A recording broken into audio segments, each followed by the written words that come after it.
السلام عليكم بنات، كي دايرين؟ لاباس عليكم؟ بخير؟ كلشي مزيان. اليوم بغيت ندير واحد العشاء اللي هو خفيف، اصحاب الريجيم. بسم الله على بركه الله. غادي نبداو. اول حاجه ترحما على الام ديالي، الله يرحمها ويسي عليها والله يجعلها من اهل الجنه يا ربي، ولا يعطيني الصبر. المهم كما كتشوفوا هنايا، انا راه هنايا درت البصله وواحد فلفله حمراء مشروطه كما كتشوفوا، وفلفله خضراء. المهم هنايا راه واحد شويه الخرقوم بلدي وشويه ديال السكينجبير والكمون والملح، وواحد معلقه صغيره ديال زيت البلديه. حيت دابا هاد الاكله اللي غادي ندير هو داك الروز اللي حطيتكم قبل، كندير لكم شلاضه د الروز، ولكن هذه بطريقه اخرى.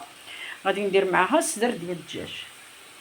المهم انا غادي ندير دابا هذه تسخن شي شويه، العافيه مهيله، وغادي ندير الدجاج حتى هو باش يتشحر معاهم.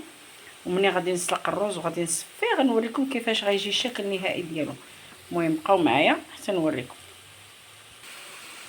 دابا زدت هذا الصدر ديال الدجاج اللي هو قطعته بحال هكا، وغادي نشحرو مزيان حتى يطيبوا.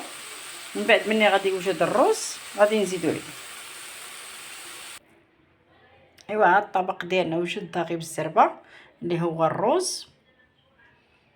عشاء خفيف وعلى حسب الريجيم. نتوما شوفوا الحبه ديال الروز كيفاش غتجي. انا نقرب لكم هنايا الكاميرا باش يبان لكم مزيان.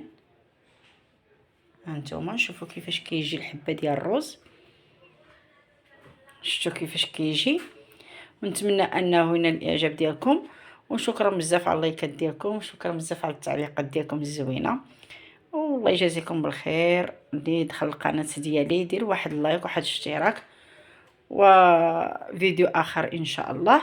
هذا عشاء خفيف ما كملناش حتى 5 ديال الدقائق ولا 6 ديال الدقائق كيوجد.